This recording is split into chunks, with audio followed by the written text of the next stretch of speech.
I'm here to talk about a variety of situations that can force firefighters, tactical officers, and law enforcement officers into working together at any time.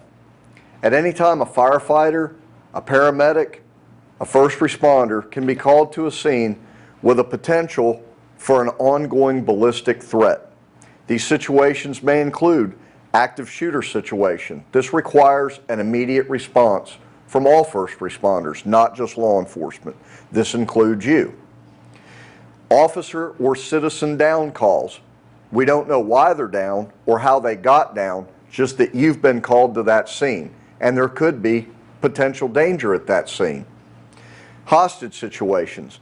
Yes, law enforcement and SWAT teams get called to handle a hostage situation, but so do fire departments, EMS personnel, the American Red Cross, and many other groups have to come together to ensure a good outcome for that event. The first responder who has either arrived on scene or become involved in a critical incident in progress, there are certain tactics, techniques, and procedures that should be considered prior to the arrival of law enforcement officers and, more importantly, special response teams or tactical teams as they're called. Your actions may prove critical to a peaceful resolution and outcome of this event. Keep in mind that as a firefighter, you might find yourself working in a situation that is considered stable but not secure. A rapid primary search may have already been conducted by law enforcement, but there is still a potential threat to any person at the scene, including you.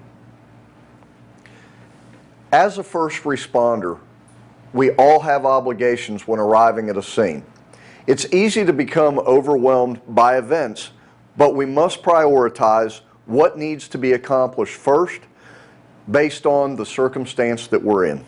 For example, an active shooter in a school or business, that requires an immediate response. An officer or citizen down requires a rescue plan by both law enforcement, fire, and paramedics. A hostage situation, immediate containment is the initial responding law enforcement officer goal, but firefighters should formulate a hasty escape plan in case the suspect initiates a deadly assault on any first responders. And firefighters do come under attack. Look what happened last year in New York. 2 firefighters were killed and 2 more were wounded by gunshots when ambushed by a suspect who intentionally set a fire to lure them to that location. And most recently, in Atlanta, Georgia, 4 firefighters were taken hostage while responding to a routine call. These are not isolated incidents. Attacks on emergency services personnel and firefighters are on the rise. It used to be that everybody loved a firefighter and hated a police officer, but now firefighters are equally viewed as persons of authority. But there are other first responder obligations. As additional resources arrive, a larger perimeter may need to be set. This is going to require cooperation between law enforcement and the fire service. If the call started out initially as a fire call, but gunfire rang out and law enforcement arrived, they will be interacting with the fire service to push the perimeter out, possibly park fire trucks in different areas, and yet have them remain on scene because they may be needed later. A firefighter supervisor and a law enforcement supervisor need to come together in situations like this to ensure both agencies' goals and obligations are being met during this intense situation. And this does not mean that the fire service loses control. I've been on the scene of a major incident involving the shooting death of another law enforcement officer where a battalion fire chief was made the overall scene commander because of his superior working knowledge of the ICS system. Be mindful that these situations can last for many hours, and remember to care for the needs of the personnel involved. Again, in my opinion, this is where firefighters are at their best. You'll need to keep everyone at the scene fed, hydrated, have an area to sleep, and an area for rotating personnel to come back to. I would like to cover, though, the types of responses where firefighters might be involved. Barricaded shooting suspects, hostage situations, high-risk search warrants, executive and witness protection, and events that require an immediate resource of tactical personnel. But what I find most often, or where I see firefighters most often utilized, is on high-risk search warrants involving clandestine methamphetamine laboratories. It's at these laboratories where the fire service and law enforcement always come together.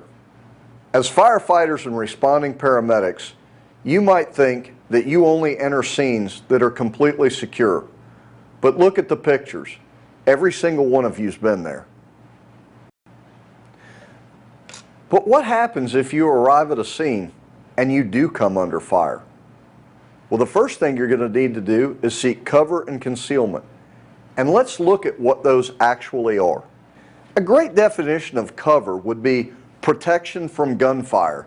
It may be brick, stone, walls, a large tree trunk, the engine block of a vehicle, the tires from your own firefighting vehicle. Now, this is in contrast to concealment. Concealment is simply anything that hides you from observation by a hostile threat, but it does not necessarily protect you from gunfire. Just because a shooter can't see you does not mean that he can't hurt you. I think a perfect example of this is when I've posed the question to firefighters, where would you go if ambushed? Many of them respond, I would get up under the fire truck. This isn't a good idea at all, whereas the shooter could very easily skip rounds off the pavement and up under the fire truck. So again, just because you can't be seen doesn't necessarily make you safe, yet it's still better than standing completely out in the open. And when it comes to cover, you've got to keep in mind that not all rounds are created equal. What may serve as cover from a .22 or a 9mm handgun or .38 is not going to serve as cover when up against a rifle, .223 caliber, .308 caliber, maybe even .50 caliber. Some people do own those. And always pick your cover as if your life depends on it. Now, there's some of you out there going, well, how do I know the difference between a .22, a 9mm, or a .308 rifle? Well, many firefighters are hunters, and many more firemen are now returning Iraq and Afghanistan veterans. Now, I put the obligation on you to help those in your department that don't know the difference get up to speed on what the difference is. You can also, in cooperation with law enforcement, have a firing range day with them. Listen to the difference in these calibers and look at the difference in the damage that they can do downrange. And if you're the police range master helping conduct this training day with the firefighters, it's my opinion that this training should be conducted not with the firefighter standing next to the shooting officer in hearing protection, but with the firefighter 50 to 100 yards away without hearing protection on, so he knows what these rounds are going to sound like when they're coming at him or being fired around him. I'd like to make it clear, with what I'm about to talk about next, I'm not asking firefighters or paramedics to do law enforcement's job.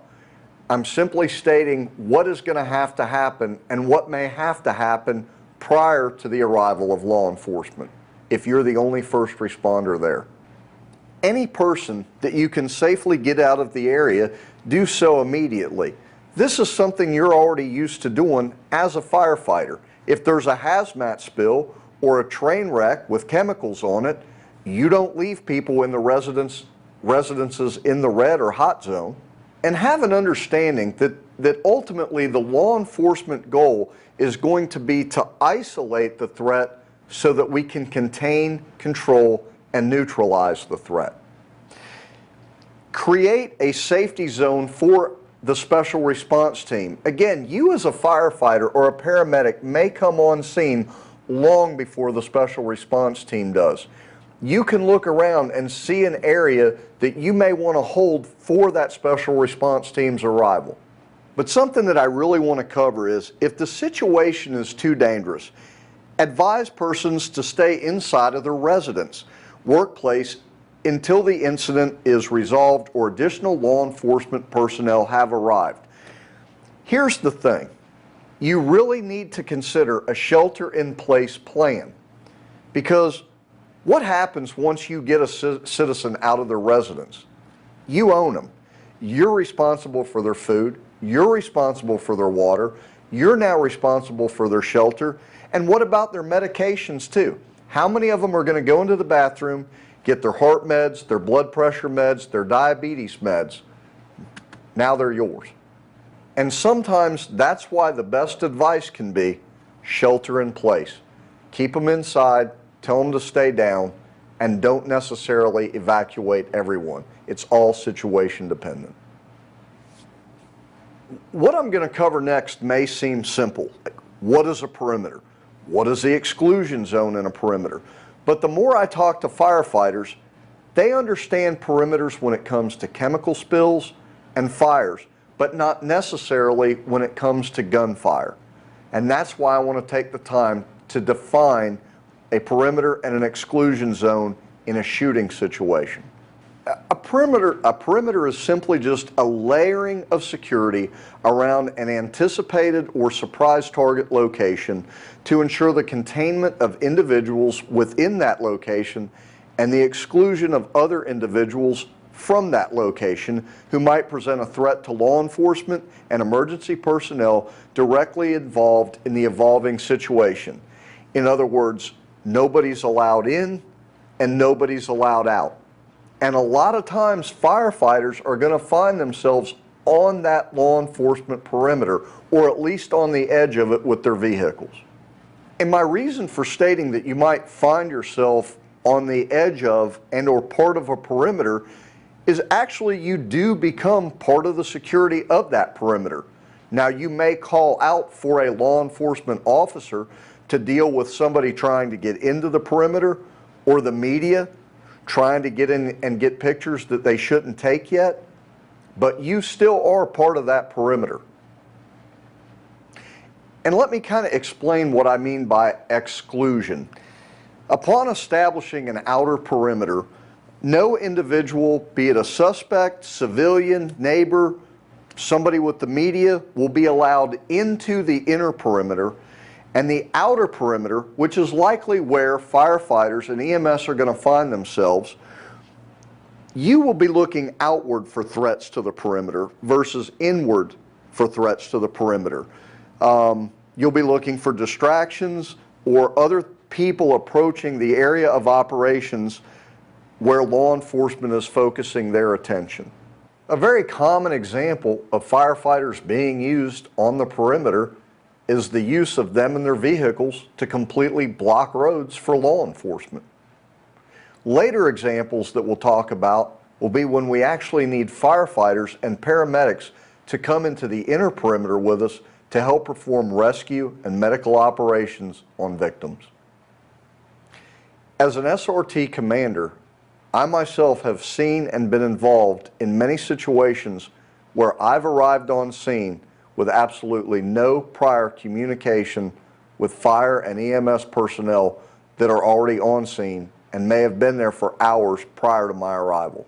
One of the most useful things that you can do for us is picking a suitable staging location for special operations and SWAT units that may be arriving. The staging area is going to be a location where SRT can safely assemble, put on their gear, and develop a course of action. It's best when the staging area is located within a close proximity to the command post. Location should not be too far from the incident, but not within observation or within the suspect's line of fire. We're the ones he's going to want to get the most at this point. Location of the staging area, we must be able to accommodate all of our SRT vehicles. This may include armored vehicles and in some cases even rotary wing aircraft.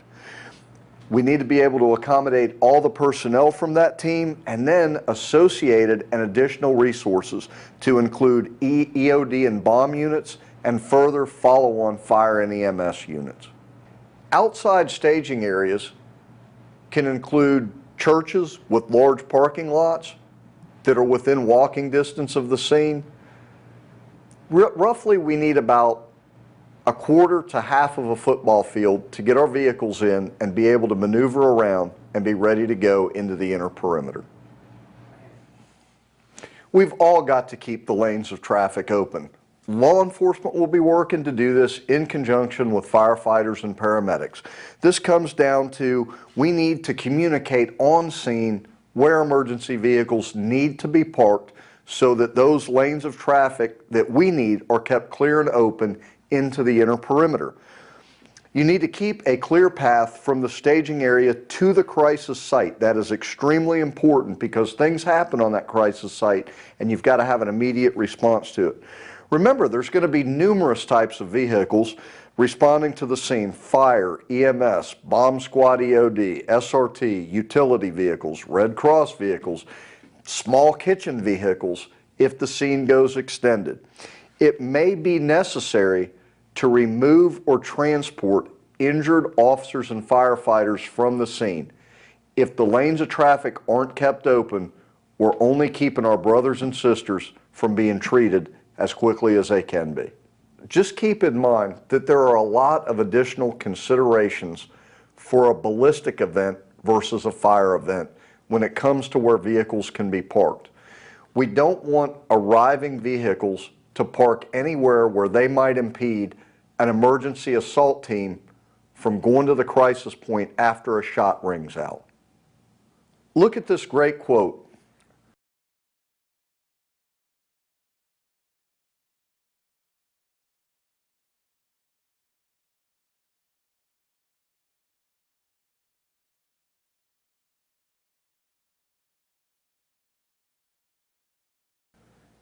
Next, we're going to talk about physical, mental, and emotional reactions that we as human beings will face and deal with when subjected to gunfire.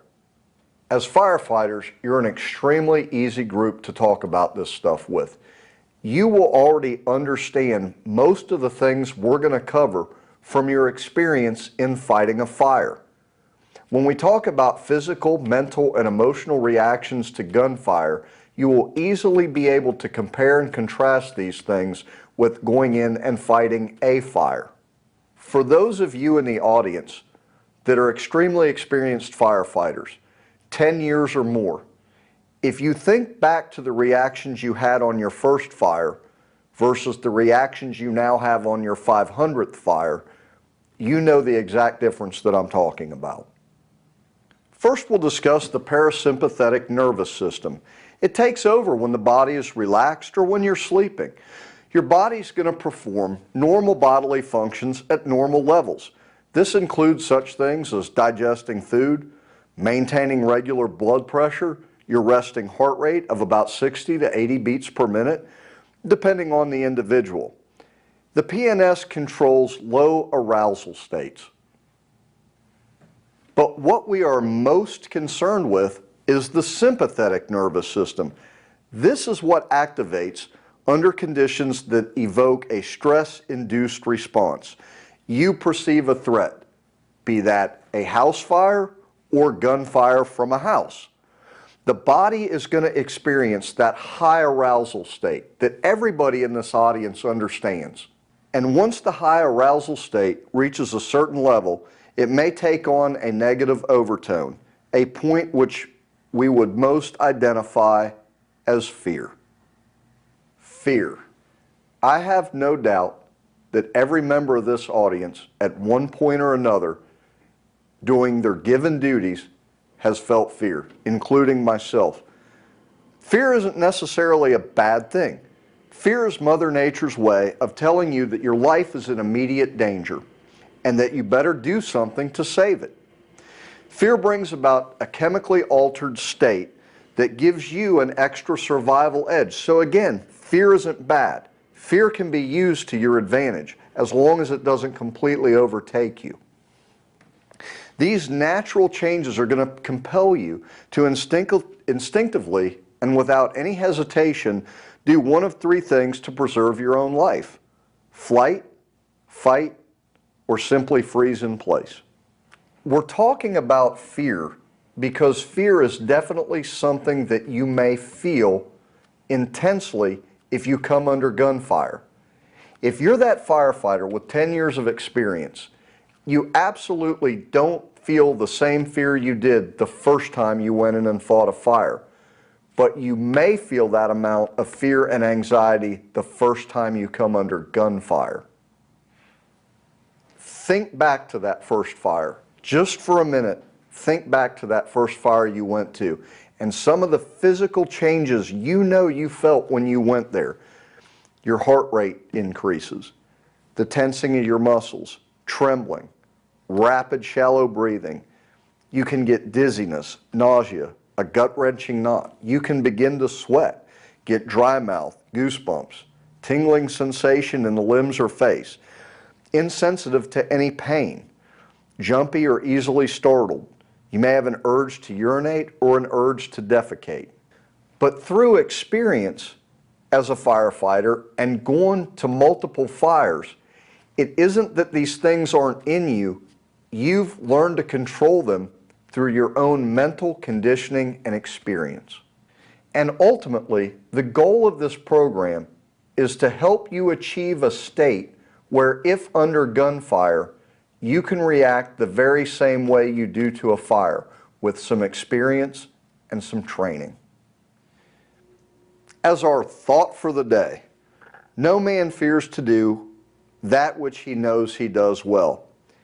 It's like a firefighter fighting a fire versus a firefighter pinned down by gunfire. But with periodic training, your response to gunfire can be as controlled and reasonable as your response to fighting a fire. This next slide is labeled Perceptual Distortions in Combat. It could very easily be labeled Perceptual Distortions in Fear. These things are nothing that any of you haven't experienced when fighting a fire, going to the scene of your first car accident, cutting somebody out with the jaws of life, going to an overturned tanker that could blow up.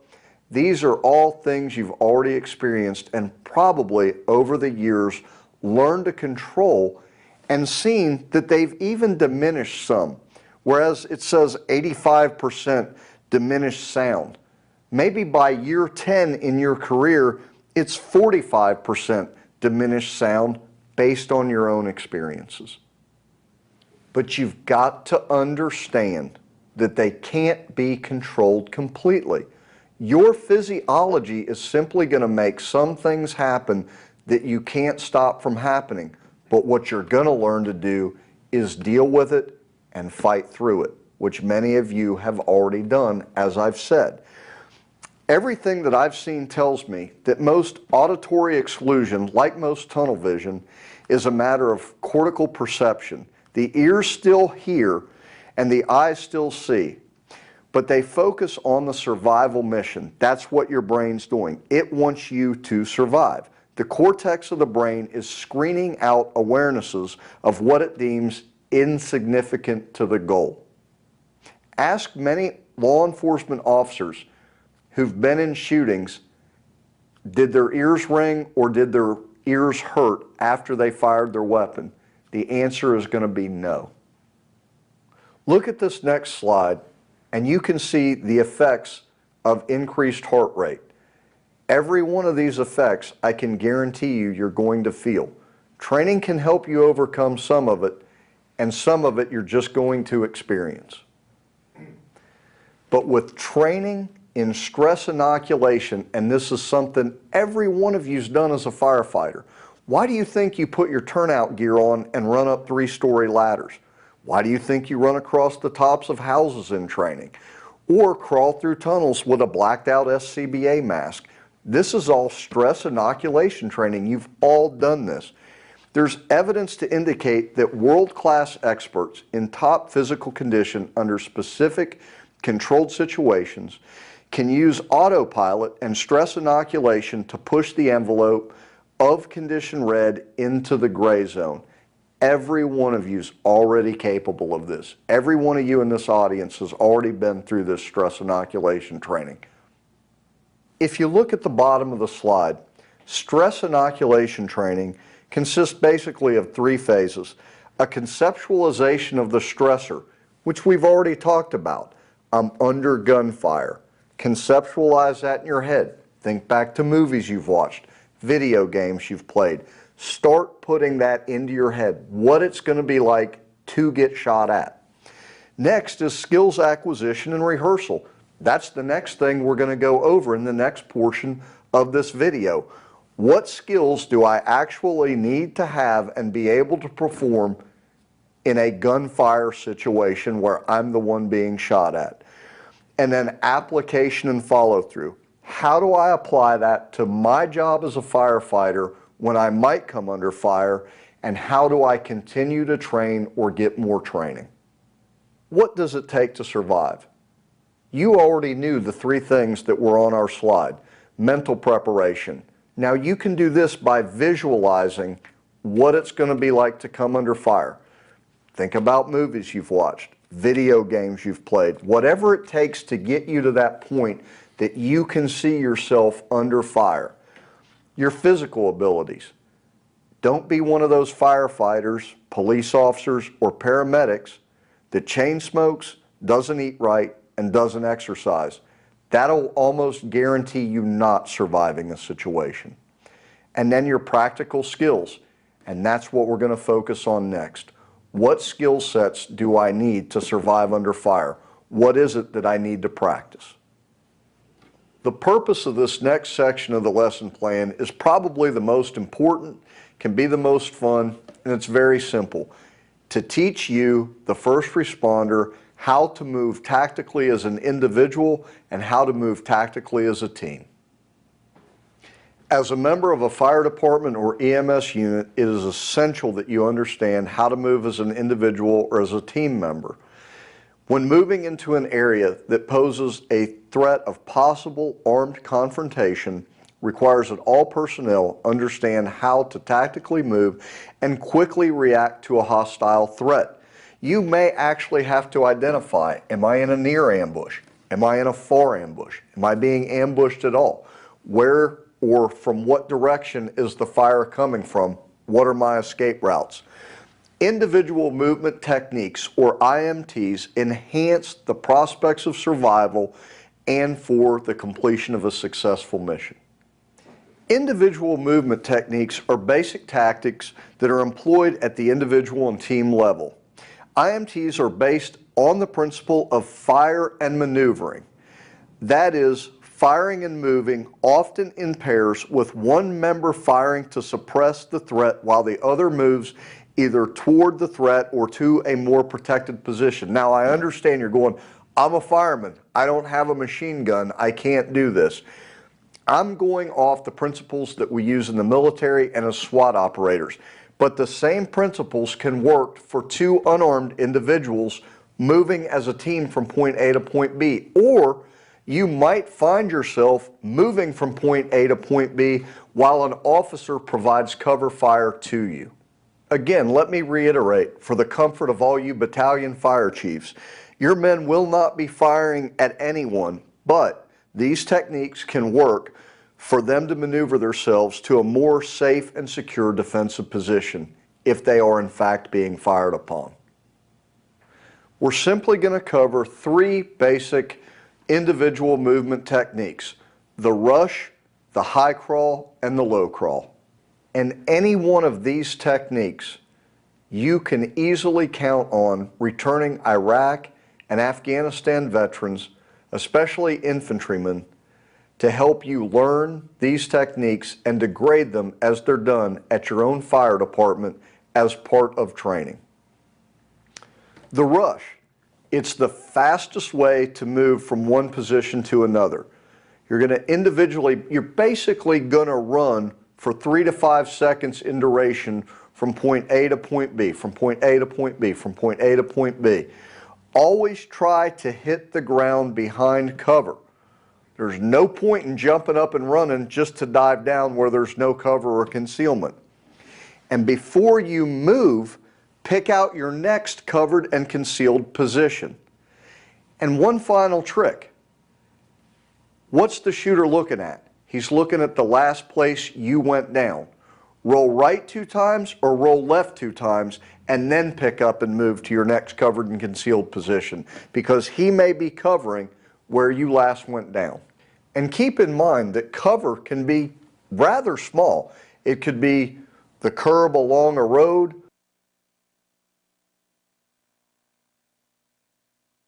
a small drainage ditch, a small tree. It's not necessarily always going to be a good steel mailbox or a vehicle. You may be running from one small point to another till you can get to a great covered position. The high crawl. It allows you to move faster than the low crawl. It gives you a low silhouette, obviously not as low as the low crawl, but you're going to use it when there's good concealment, but hostile fire prevents you from getting up. Now remember, concealment's not cover. Concealment's only hiding you. It's not preventing bullets from hitting you. The low crawl.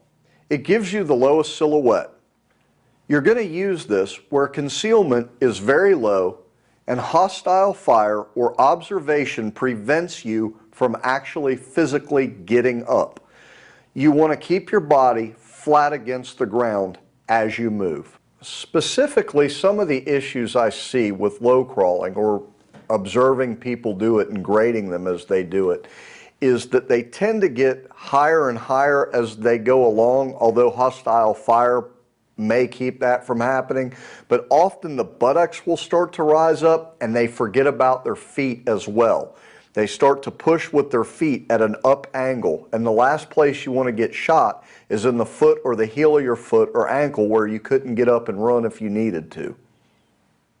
The following are important considerations when it comes to individual movement techniques. 1, do not carry unnecessary equipment. You may initially move with that equipment because it's in your hand, but make a decision as you go along that's best for you. You want to try to move from one covered position to another. Don't get up and leave cover only to move to a position that has less cover than where you were before. Stop, look, and listen before you move. Am I still being shot at? What is happening around me? Always identify your next position before leaving the current position that you're in. Don't just get up and move and have no idea of where you're moving to. Use environmental noises such as generators, vehicles, trains, aircraft, or wind to conceal your movements from whoever's firing upon you. Another reason you want to listen, just stop, take a second and listen, is that there may be police officers or other firefighters who aren't in the line of fire that are giving you directions as to which way to go or what to do if you're the one hanging out there under fire. And now we're going to cover 3 basic movement formations: the wedge, the file, and the diamond.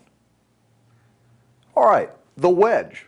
Very simple movement formation and a very good movement formation. Representing law enforcement personnel, I have 4 circles, 1, 2, 3, and 4, with the team leader in the lead. If you look, this is our direction of travel. And in the center, I've got FF. This may be where a firefighter or EMS personnel move with a team of armed law enforcement officers up to an area in perhaps a school shooting situation, and you're moving up to the triage area. Again, remember when we talked in the beginning, you may be going into a zone that's stable but not secure. This would be a good formation to do it in. If you look at the next slide, you can easily see the shaded sectors of fire that each of the SWAT operators has. You will see that within that wedge formation, you're extremely well protected. However, you may be saying to yourself, well, I'm not protected at the rear or the 6 o'clock of this formation. And we're going to discuss that as we start to talk about the file and the diamond formation. If you look at our next slide of the actual picture of SWAT operators moving in a wedge formation, you can see even the intimidation factor that may have on someone that's trying to do you, the firefighter, or society harm. It actually looks like a larger force than it is. All right, the next thing we're going to talk about is the team file. Now, the file may be used if you're having to make your way through a wooded section where you can't really be out in that wide wedge. Terrain's going to dictate the movement formation utilized. You may be going through a tight alleyway. Now, if you'll notice in our file, we're not exactly ducks in a row, one behind the other. You don't want one bullet to take out 3 people, so you're staggered. This formation also allows for a quick tactical maneuver protecting the firefighter if you come under fire, where it basically turns into a wedge or an online fire situation. This squad member can go this way online with his team member or team leader. This operator goes this way online with his team leader, and now they can provide cover fire against the direction of fire while the firefighter drops low to the ground and takes cover, and his 6 o'clock is still protected by this SWAT team member. And finally, the diamond formation. Now look at our diamond formation on our board. You've got a diamond formation, and this is our direction of travel. There's several good and unique things about the diamond formation. One, the firefighter is afforded 360-degree protection by this formation. The other thing that's unique about it is it can change directions at any time without changing positions. If this is our direction of travel and now we have to turn around and go to the right, everybody simply turns 90 degrees. Now you head that direction. You're still in the same diamond formation. If you come under fire for any direction, you can come up on line this way. You can come up on line this way. And all the way around in the 360-degree circle. This is probably one of the best formations for moving somebody that's not armed in a tactical situation. All 3 of these movement formations have their place in a tactical operation.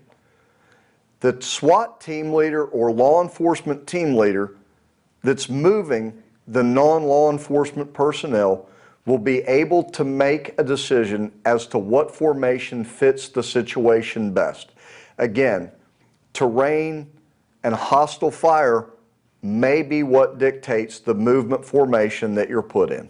It may seem initially complicated to move as a part of one of these formations, but it really isn't.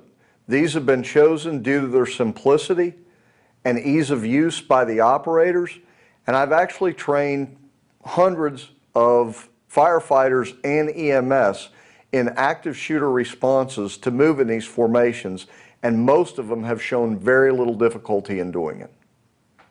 And now some important points to go over for reacting to hostile fire. A quick decision is necessary in order to reduce the team's exposure to potentially lethal fire from a hostile threat. In other words, if you're there and you're in charge, you need to make a decision and make it quickly. Hesitation will get someone killed. If you are taking accurate and direct fire, and by accurate fire I mean those rounds are coming very close to you, you know that the shooter knows your location, you must immediately locate the source of the fire and move to protect yourself and other team members. And you may not be able to find the source of the fire, but what you do need to do is find cover from the fire. Once any member of the team is able to locate where the hostile fire is coming from and identify it, they need to announce that location to the rest of the team. If you think back to what I said earlier about stopping and listening for a second, this is one of the reasons. Stop and listen. You might find out where that fire's coming from based on other people telling you where it's coming from. If forced to move as a group, the team leader, squad leader, fire truck captain, sergeant, whoever's in charge is going to make the decision whether to stay in location at cover, such as a fire truck, or to move. The team and squad leader's decision will be determined by the severity of the situation. Just remember that the more severe the situation, the greater risk you might need to take in moving away from that situation. In conclusion, individual movement techniques can be practiced by yourself at the fire station, hopefully with combat experienced firemen being used as graders. Get together with SWAT teams within your municipality to practice moving in formation with them prior to coming upon a real incident where you have to do it under fire. Believe me, the local SWAT team commanders will appreciate the interest you're showing in doing this.